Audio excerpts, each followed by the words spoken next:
मैं तुम्हें अपनी सारी सच्चाई बताती हूँ। चंदनपुर गांव की मैं सीधी सादी बहू थी। मैं अपने जीवन में बहुत ईमानदार और नेकदिल थी।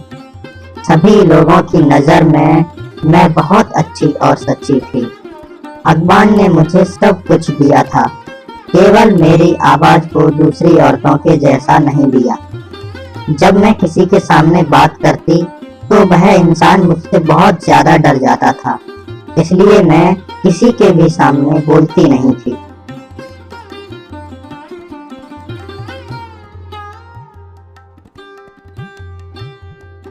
गोपू की बहू बहुत अच्छी और सच्ची है।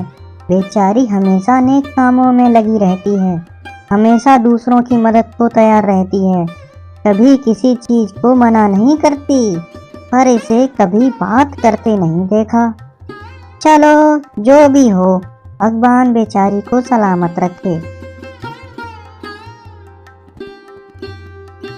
अरे ओ गोपू की बहू, जरा अपनी टोकरी तो देना। मेरी बाली टूट गई है, उसकी वजह से काम अटक गया है। बाजार बहुत दूर है, तो सोचा जब तक लेकर लौटेंगे तब तक तो किसी से मांगकर काम चला लेंगे। कल मंगवा लूंगी।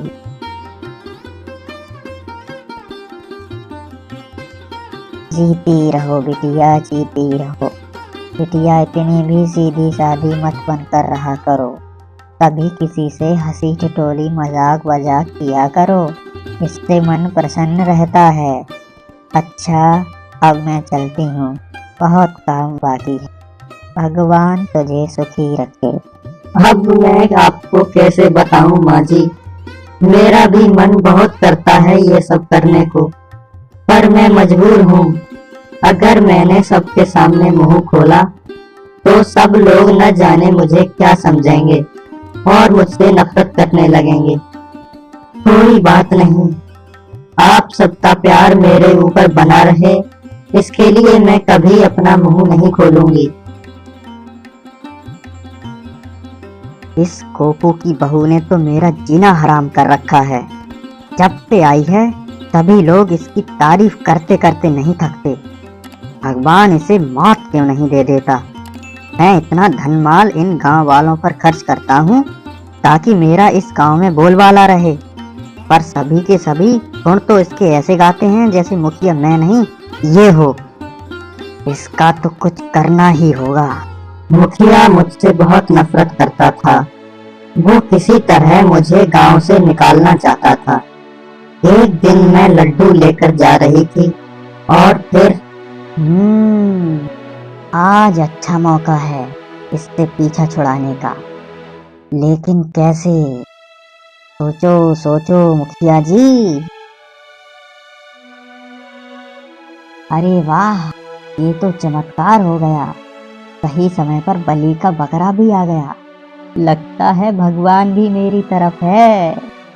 इस लड़के को उस भोली भाली गोपू की बहू के पास लड्डू खाने को भेजूं और इस बच्चे को जहर देकर मरवा दूंगा और सारा दोष उस बेवकूफ पर मर दूंगा।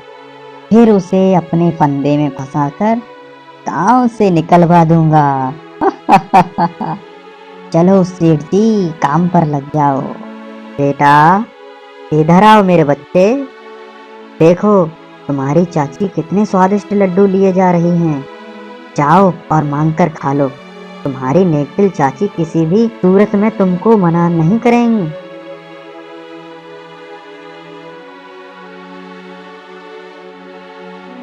वो बच्चा मेरी तरफ आ रहा था। मैंने किसी को अपने पास ना पाकर उस बच्चे से प्यार से कहा, लो बेटा लड्डू खाओ, बहुत ही स्वादिष्ट हैं। मेरी आवाज से वो बच्चा डर से वहीं मर गया। और फिर ये तो बहुत अच्छा हुआ, आधी मेहनत में ही काम पूरा हो गया। अब मुझे अपनी चाल चलनी होगी। गांव वालों, आज एक मासूम बच्चे की जान गई है। इस बात का मुझे बहुत दुख है, पर उस मासूम की मौत कोई भगवान का प्रकोप नहीं था, बल्कि एक साजिश थी। जी हाँ, सही सुना आपने। गोपू की बहू ने लड्डू में जहर मिलाकर वो लड्डू इस बच्चे को खाने के लिए दिया था। मैंने खुद अपनी आंखों से देखा था। नहीं, मैंने कोई साजिश नहीं की, मैंने कोई जहर नहीं मिलाया, मेरा विश्वास करो। गाँव वालों, क्या तुम सबने इसकी आवाज को सुना? इसके भोले भाले चेहरे के पीछे एक डायन छिपी है।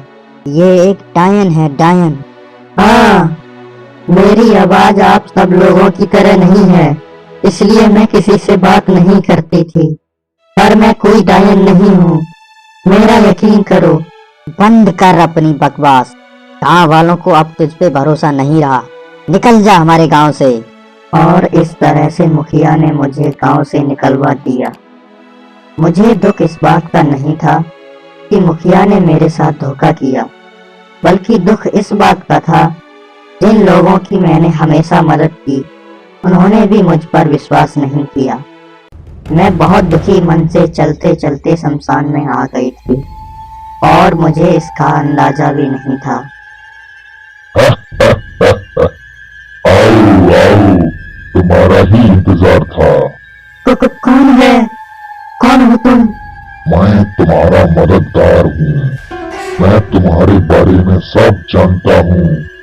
गांव वालों ने तुम्हारे साथ अच्छा नहीं किया, क्या तुम उनसे बदला नहीं लोगी? हाँ, मैं उनसे बदला लेना चाहती हूँ, पर कैसे? इसके लिए तुम्हें अपना पूरा शरीर छोड़ना होगा और तुम्हें दूसरे शरीर में आना होगा। मैं इसके लिए मान गई। उन गांव वालों ने मेरी सिर्फ अच्छाई को देखा था और अब मेरा कहर देखेंगे। यही मेरा रहस्य है और यही मेरी सच्चाई। ठीक है, तुम्हारे साथ बहुत गलत हुआ, इसलिए मैं तुम्हें छोड़ता हूँ।